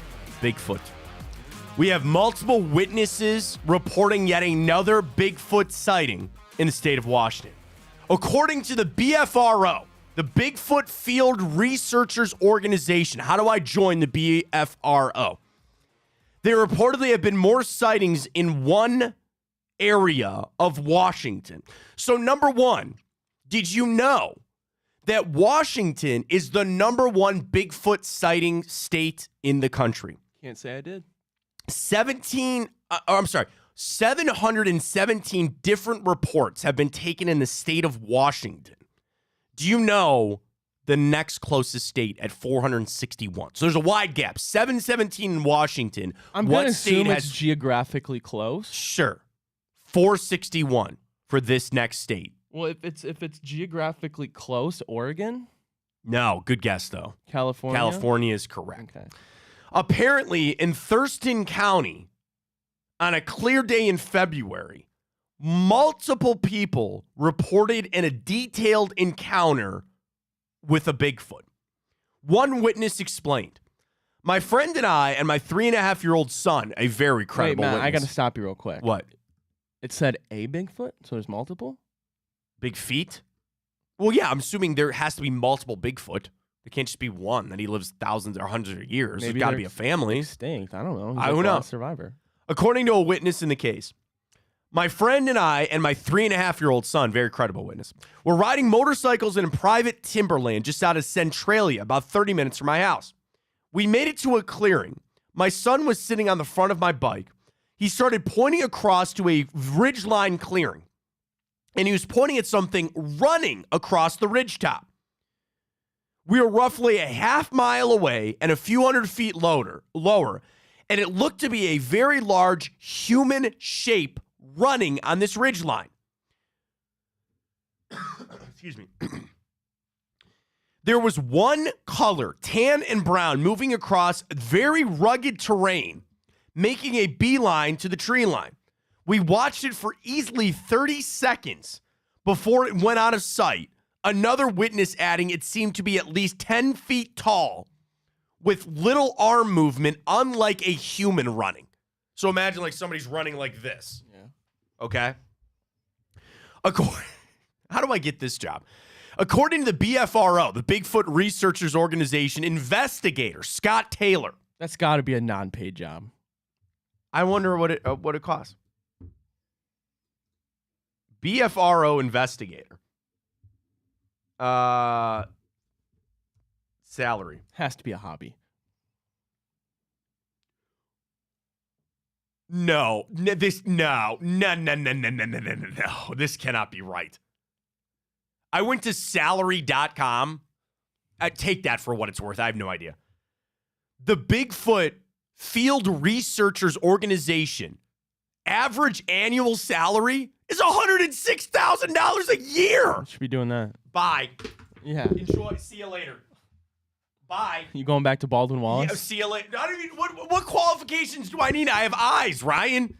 I'll go out, sit in the woods in the Northwest. An average hourly wage of $51 an hour. I'm not believing that. Come on now. Scott Taylor took to the area where the sighting took place.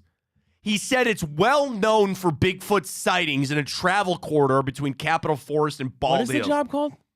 Bigfoot, BFRO, the Bigfoot Field Researchers Organization investigator. There's another one. His name is Matt Moneymaker. He also spoke with the witness and reported the behavior is known to be moving along power line routes. The time of day is important in that this context, this tall, visible Sasquatch was walking out in the open in broad daylight, but it was doing it where no human usually are, or certainly not to approach them. Moneymaker also stated the witness grew up in the Tacoma area and does a lot of motorcycle trail riding, which has allowed him to explore a lot of backcountry. He's observed large, basically, this guy's an outdoorsman. It's not like some city slicker, some city folk going up there, going, "Oh, hey, I saw something big." And they go, "Yeah, they call that a bear. That's a bear." You know what I mean? Whatever. This guy's been in it. The only thing, what are you and I both going to say? You couldn't get a cell phone video of it? That's what I'm saying. Like, they said they watched this Bigfoot for 30 seconds walk off again in the tree line. So the other thing, it likes the power lines because it's all cleared, right? You got to have the brush cleared out from underneath the power lines. So I think that would make sense. And also, if it were a person, they would probably be like, "Yeah, I probably should get away from these power lines." But they said it looked easily 10 feet tall. How could you tell that from being a mile away? Or a half mile away is what they said. Can you repeat BFRO? What is that again? The Bigfoot Field Research Organization. The BFRO. For a Bigfoot research. Wait, Bigfoot Field Research. Bigfoot Field Researchers Organization. I'm on their website right now, bfro.net. They don't even have the .com. All right, here's a real interesting one. The state of Washington has 717 sightings of Bigfoot. Second is California with 461. Third is Florida with 343. Lay off the bath salts is what I would say. Ryan, would you dare guess who number 3 in the country is? I'm saying this is for sightings? Yeah. Did I say it already? No. Ohio? Yeah. Okay. Like, what, is this dude 323 sightings. Last updated last month. You ever been to Salt Fork, Ohio State Park? Good muskie fishing. My brothers and I usually try to go on a muskie trip every year. Go down to Salt Fork. That is Ohio Bigfoot territory. And I'll tell you, man, you get down there, you believe why there might be something out there that we've never seen. And that's just Ohio. I just put out a tweet from the show asking people if they would take that job. How could you not? Did you find it? Again, from the money. According to salary.com. That's what I said, salary.com. It says $106,000 to be a Bigfoot field researcher. So all you do is you go out there, and I'm assuming it's twofold, right? It's twofold. Wait, let me ask you this. Is there an Ohio branch? Has the fourth most sightings in the country per BFRO.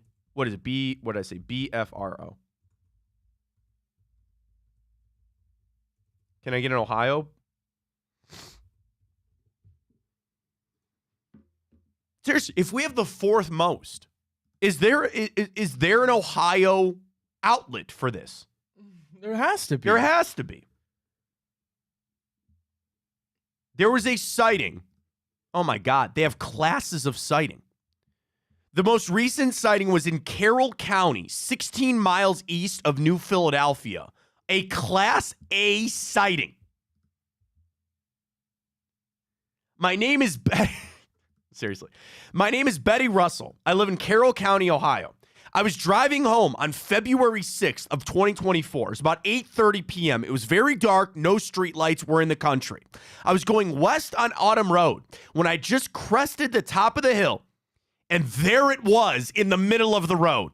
It was a very large bipedal being, long, wavy hair. There were leaves and possibly small twigs in its backside. It had very broad shoulders, brown in color. It took one step to the guardrail with its right leg. It was over the guardrail with its left, and then it was gone. Here's how this is literally the questionnaire that Betty filled out from Carroll County. Have you had other encounters? And she goes, yes. Bruh. Farm pastures and thick forest. Oh, there is an Ohio outlet. James Thompson is our guy. James Thompson is. Should we get him on the show? I'm serious. James Thompson is the BFRO investigator in Ohio. He followed up on this. He writes, I met with the witness 16 hours after the sighting occurred. The sighting took place on a very hilly, rural ridgeline road. Her car crested, turned to the left. As the car's headlights came down, they illuminated a tall brown bipedal creature in the middle of the road. Due to the dangerous decline curve on the road, she was only able to see it for a split second before it disappeared over the guardrail. The creature did not turn to look at the vehicle. I would I would later range the distance at about 65 yards. His other observation, the area had experienced a very mild winter, so there's not been any precipitation the last week with temperatures in the high 40s to 50s, brush cut low, maybe a chance for them to be on the move. I was not able to find any indication of prints or travel material anywhere around the area. I climbed the guardrail and jumped into the grassy area, only to have it spring back after I moved, showing no indication of the move that I just made. So what this investigator is saying is if the Bigfoot went over there, there's no way the grass would have been moved. What he's saying is I stepped over the guardrail and you couldn't tell that I was there. So therefore, there's a chance that this could be a Bigfoot. Both sides of the road were very steep and had multiple game trails. Ground was solid, so I could not find any evidence of any animal moving in the area. I returned to my vehicle, made an approach like the witness did, and I noticed a berm. I crested on the hill at the downward angle, noticing a view of the road beyond. It's a very remote area, part of the Muskingum Watershed Conservatory District that includes lakes such as Salt Fork, Clendenning, and Tappan, less than a mile away. Deep hollers, high ridge lines, low population is very typical for this part of eastern Ohio. Do you want to know the final thing that the BFR Ohio investigator James Thompson says? I found this witness very credible, along with the stories she's told me of family members and the history of other reports in the area. I guess he goes by Jim. Oh, he does? Did you find him? I'm trying to find his, so I'm going to get him on the show. I'd love to talk to him. Then Matt Moneymaker follows up as the other investigator on this. They've got a pin down by Philadelphia, Newcomerstown, Minerva. Oh, yeah. Yeah. How do I find this guy's info? I don't know. Try LinkedIn. All right. Oh, my God. They have pictures of the hill. Look at this. I don't know, man. That's pretty steep. That's a pretty steep road. I'd fall. Again, I'm not a Bigfoot. Here we go. I got Jim right here. I got him right here. You found his info? Yeah. Served as a Marine Corps helicopter engine mechanic. Tell me how to reach him. Oh, yeah. Just go to contact us at bfro.net. Email him. Seriously. Send any comments or inquiries or reports to contact us at bfro.net. Here, you want an explanation of the classification systems for finding a Bigfoot? Yeah. So there are class A, B, and C of reporting of the system, okay? Class A clear sighting in circumstances where misrepresentation or misidentifications can be instantly ruled out with great confidence. Class A is I saw it, it's not a bear. I saw it, it's not a giant beaver, okay? I saw it, I know what it is. These are, for example, there are several footprint cases that are well documented. These are considered Class A reports because misidentification of common animals can be confidently ruled out. Thus, a potential for misinterpretation is very low. That is Class A sighting. That is what our friend Betty in Carroll County had. She had a Class A. I saw the damn thing. It was in the middle of the road. It's nothing else, right? It's not my weird neighbor who likes to go on naked walks, okay? It's not that. All right. Class B of Sasquatch sightings is a possible where it was observed at a great distance or in poor lighting conditions, which aren't they all, and incidents in other circumstance cannot afford a clear view. For example, credible reports where nothing was seen in distinct or characteristic sounds of Sasquatches, I didn't know if there were not heard, can also be considered Class B reports and never Class A. Even the most compelling sound-only cases, because there's a lack of a visual element, raises a greater potential for misidentification. They're saying if you heard something and you didn't see it, that's Class B. You heard something and you go, there's no way that that's a deer. That's no way that that's anything else that I've ever heard in my life. It's not some weird bird. It's a Sasquatch, but I didn't see it. That's a Class B. Class B reports are considered less credible for, obviously, than Class A.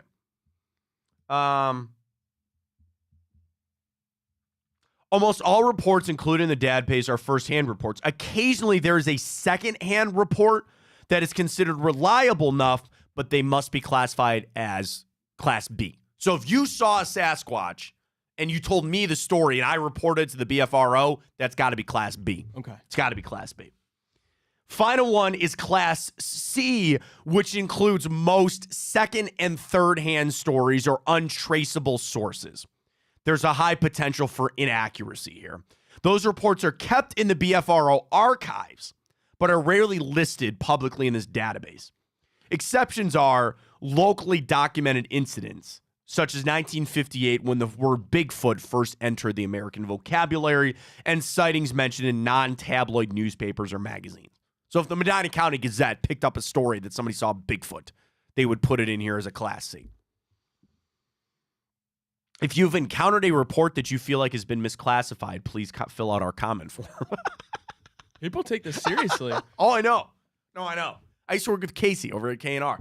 Casey, really into the paranormal, but he also loves Bigfoot. Frequently asked questions. Are you interested? Sure. Oh, Ryan, do you know what question number 2 is that we all want to know? How do I become a member of the BFRO? Absolutely. See, they've seen those checks they're handing out. And the link is dead. There's nothing I can click on with that. Do Bigfoot bury their dead? It's been discussed in the BFRO community for a long time and in general. Next, how do I become a member of the BFRO? Damn it, the link is broken, man. I want to know. Are they dangerous? I would assume yes. There are literally thousands of credible eyewitness accounts of Sasquatch sightings, most of them from at least 100. That's my other thing. On all these reports, why isn't it that they were 3 feet away from me? Or I tripped over them or something like that. They were sleeping. Sasquatch was taking a nap, and I tripped over him, and I saw him. There are no modern reports of humans either being killed or injured by a Sasquatch. I would hope not.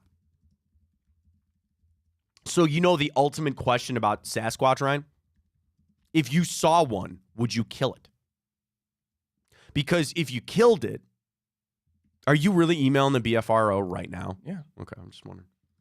If you killed the Sasquatch, you would have undeniable proof that they exist. You'd probably get on the cover of People magazine. You'd have all these interviews. But you would also then be killing an animal that probably does not have a lot of, it's probably near extinction, right? If they were flying around, they were everywhere, we would see them by now. So the ultimate question is, if you saw Sasquatch, you had a gun in your hand, would you shoot him?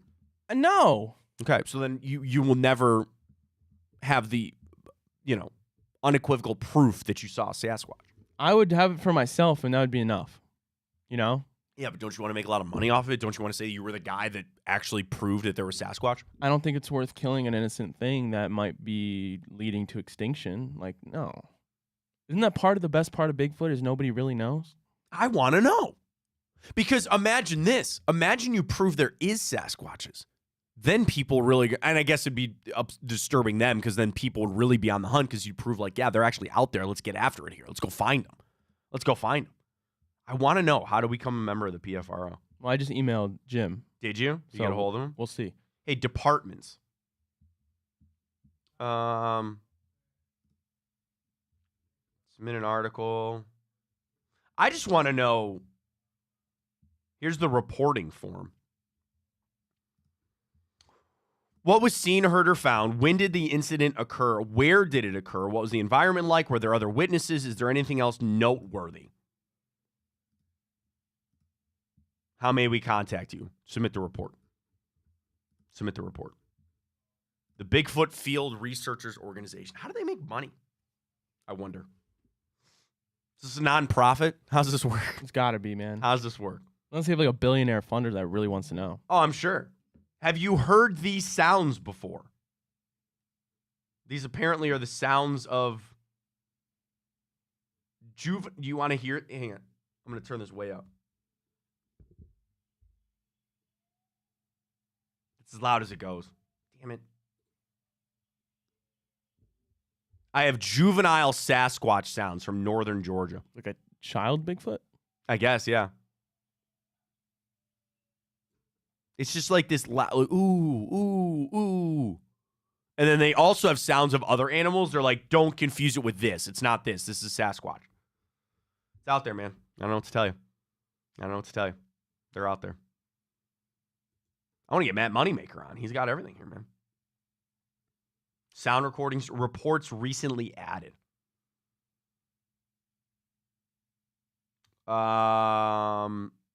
Wood County, Texas, March 1st. Is what? That's the most recent sighting. Okay. Of any this year? Yeah, of this year. Yep. I've got one from 2021 out of Clermont County. I mentioned the one from Carroll County last month. There you go. Pierce County, Washington, Polk County, Iowa, San Juan County, Utah, Aroostook County, Maine. Multiple family members mentioned multiple incidents on isolated property near the Canadian border. Do you think the Sasquatch is Canadian? Maybe. He's Canadian? Will we adopt him as our own? Yeah, the American? Cool. Is he Canadian? I'm all in this, man. I'm all in. I hope this guy responds. I'd love to have him on. We stumbled into Bigfoot. Multiple sightings. You want to get to time hop? You want to get to that? Want to go right into it? Yeah, we should probably do it. All right, let's do it. Time hop quick. Here we go.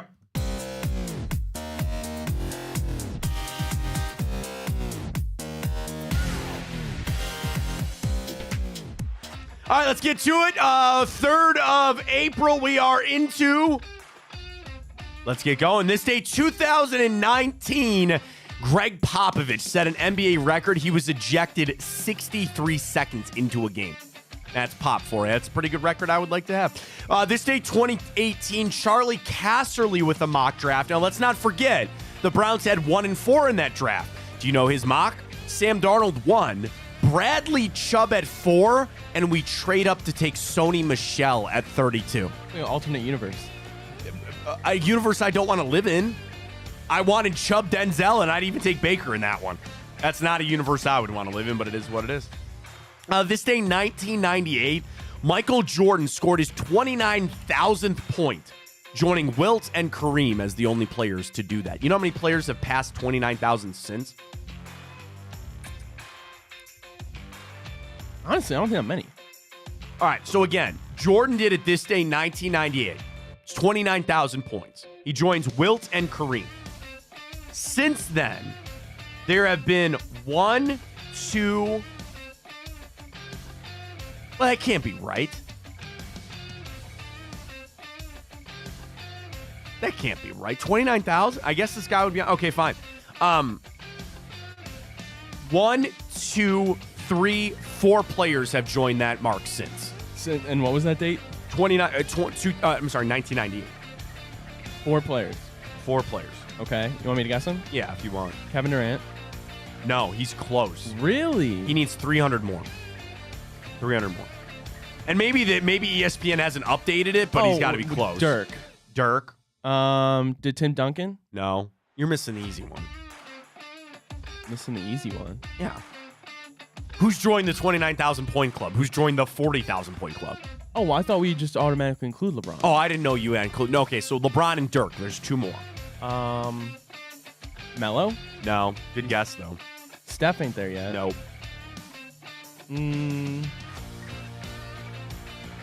All right, we got to fly because we're really... All right, who am I Kobe? Oh, duh. But then they have Karl Malone on here. So wouldn't Karl Malone have already had that? Maybe by not. 1998? Maybe not. I don't know. You would think. You would think. So, again, top 29,000. Here are all the players in NBA history. There's only 7. Wilt, Dirk, Jordan, Kobe, Karl Malone, Kareem, and LeBron. Those are the only ones to score 29,000. Kevin Durant will very, very soon. He's at 28,559, so he's very close. Harden has 25,000. Russell Westbrook has also 25,000. I don't know where Steph is on that list, but anyway, we'll get to it coming up.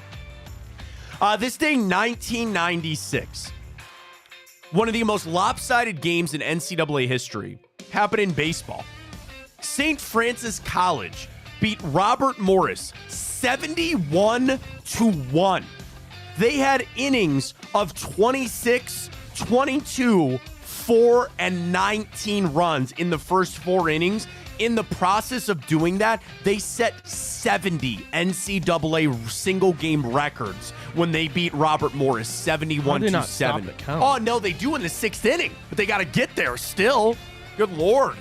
Don't you just start bunting at that point? When you hit 50, don't you just start bunting? Something. I don't know. That's no good. One of the greatest to ever do it. Talking about baseball, this day, 1989, the kid, Ken Griffey Jr., made his major league debut. Sweetest of swings, man. Junior was the man. He was so good. This day, 1987, Dr. J got his number 32 retired by the Nets. He already had number 6 retired by the 76ers. This day, 1973, the first ever mobile telephone call was made. An employee of Motorola called AT&T.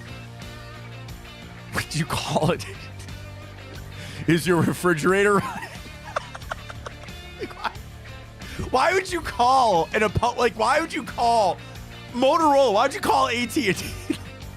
Hey, is your refrigerator running? Well, you better go catch. What do you do? What do? You just call to. I guess that's weird. It's the first ever mobile telephone call this day, 1973. This ever, you don't even know about these. Do you remember when the TV Guide was actually published, Ryan? You don't even know the channel, do you? No, I mean, I remember the TV Guide. 53. This day, 1953, the first ever television TV Guide was published. Do you remember? You don't remember the channel, do you? Sure I do. Do you? Yeah. All right.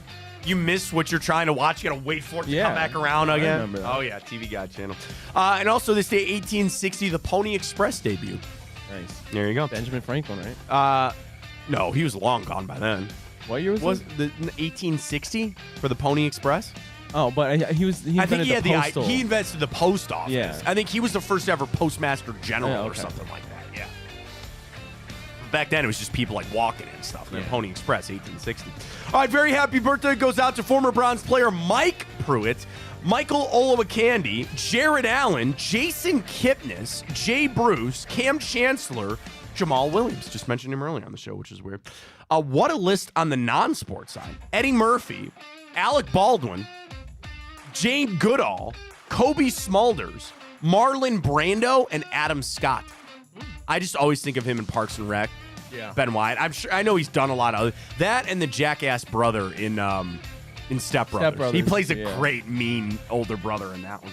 All right, movies and television shows. I start with one that we got yesterday. Remember I said Space Odyssey was premiered yesterday, but it hit theaters this day, 68. So we'll go beyond that. All right, couple for you. Starting this day, 2004, an animated television show. Remember when I said I couldn't remember the guy that got struck by lightning and got special powers? Yeah. It might have been this television show. Okay. I mentioned the paranormal. Has a little to do with that. 2004. The movie? TV show. TV show. Animated TV show. I know. Is it the... He rides on like a hoverboard? Yeah. I think he's got a hoverboard, yeah. I don't remember what it's called. Danny Phantom? Oh. Is that what you were thinking of? Danny Phantom was in like a reactor. No, that's not what I was thinking. I didn't know idea. I love Danny Phantom. Yeah. So I misled you on the clues. Yes. I'm sorry. Danny Phantom came out this day, 2004. All right, next up, film that came out this day, 1992. A suburban family. American Beauty? No. Adopts a new pet that leads them to be included in a crime syndicate. And eventually they foil the plans of said crime syndicate. A suburban family adopts a dog. Okay. The dog somehow gets them into a crime syndicate type of thing, and they have to get their way out, and they do by foiling. Spawned several sequels. In the second one, this dog eventually finds his lady friend. They have a bunch of puppies. Named after a very famous composer. Oh, okay, I was gonna say Beethoven. Yeah, Beethoven. Sure. I've never actually I love seen Beethoven. it, so I didn't know the plot. Beethoven's a good flick, man. Beethoven's a good flick. This day, 1992. What a cat. Bonnie Hunt, Charles Gros. Good flick. Beethoven, this day, 1992. All right, you got Space Odyssey in 1968. Here's your trivia of the day. Final movie for us also came out this day, 1968. So we had 2001: A Space Odyssey, and this film, which premiered, also very extraterrestrial, very science fiction-y. And your hint is this movie has been rebooted within the last 10 years and has spawned several sequels of said reboots, including yet another one that I think is coming out this year. This year? Yeah. Alien? No, good guess, though. Does that have to do with aliens? Wouldn't say aliens per se. No. The reboot... Oh, Ghostbusters? No, good call, though. But the reboot takes away the alien factor of it. Not alien factor. The original movie was this astronaut goes off and he finds himself on this distant planet. And he comes to find the inhabitants of this planet are who? I already gave you a hint. When I said planet. Planet of the Apes? That is correct. Oh, okay. That is correct. The Planet of the Apes. Because again, in that one, he flies off. Oh, I didn't know that. Yeah. In that one, he flies off and he finds the Planet of the Apes. Okay. The remade ones, they started with James Franco. It's like that our planet is getting taken over by the I apes. thought that was the only one. Oh, no. It was originally. There were multiple of that in 1960s. Okay. I think there was a Return to the Planet of the Apes, all that kind of stuff back in the day. There's a new one coming out. Yeah. Oh, there's a ton of them coming out now. Can't say. I watched the first one. I'm out. I haven't seen it. I'm out. I don't know. I'm out. I don't like. I know they're fake. I don't want to see them die. I know. It's. I watched the second Jurassic Park of the new ones, and they're getting off the island while the volcano's exploding. Yeah, Matt. I know they're CGI. I'm not an idiot, but I don't want to watch that. I don't want to watch some poor Stegosaurus getting covered in lava. Get out of here. I hate it. Didn't like it. You know what I don't hate, Ryan? Our boost, Cavs. Let's go. Wine and gold tonight, baby. 3 legs. What do we got? Number 1, Donovan Mitchell. Points, rebounds, assists. 31.5, if I'm not mistaken, is what we got there on a boost. Plus 732. No, I'm saying Donovan Mitchell. Points, rebounds, assists. 31.5. That's right. 31.5. I just need 1 Evan Mobley 3, and the Cavs to cover that 5.5. Ryan said they were boosted up to a healthy over 700. Let's go. Little rivalry between Dan Gilbert, Matt Ishbia. Get that down to the team. Just cover that. Just cover that, Cavs. I would say of the legs I don't like, it's the cover. Okay. I can't tell in this team, man. They show up some nights and they don't. Get betting with Tipico, folks. Download that app. Use that code Fontana100 when you sign up. Deposit and bet $25 on whatever you want. With that code, $100 in bonus bets. Going to hit your account as soon as that game wraps up. Terms and conditions apply. If you have a gambling problem, please call 1-800-GAMBLER. Check out Tipico. We also have more NCAA tournament content coming out, I think, later today. Okay. Karan Butler and crew, we sat down. We shot some of that yesterday, so I think that's coming out real soon. Tipico's going, dude. Baseball, I'm geared up. Guardians, 4 o'clock this afternoon. I'm excited for that. Yeah. So we'll get a Guardians bet in with Tipico. Of course, basketball playoffs before we know it. Getting ready to go for the Final Four. Is it weird that I think this is, and pardon the pun, this is an absolute straight layup that this is going to be Purdue and UConn? Alabama ain't doing it. And neither is NC State. I mean, I don't think Alabama stands a chance. Oh, I don't think Alabama. You want to know? I pulled this up yesterday for our content shoot. Alabama is only 3-6 straight up this year as a dog, and this is their first game as a double-digit dog. Nah, toast. Nah. NC State, the only prayer that they really have is that they get some of those big guys that they have. Not even DJ Burns, but that Diarra.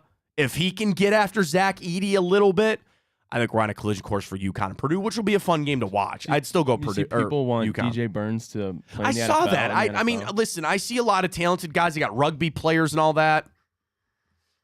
Football's a different sport when you've never been hit before. Rugby's different. You want to talk about somebody like that Jordan Mailata. Remember him? He's the offensive lineman for the Eagles, right? 6'8", whatever. That's different. You played a sport you've never been hit before. It's a little different. All right, we got to break. We got to fly.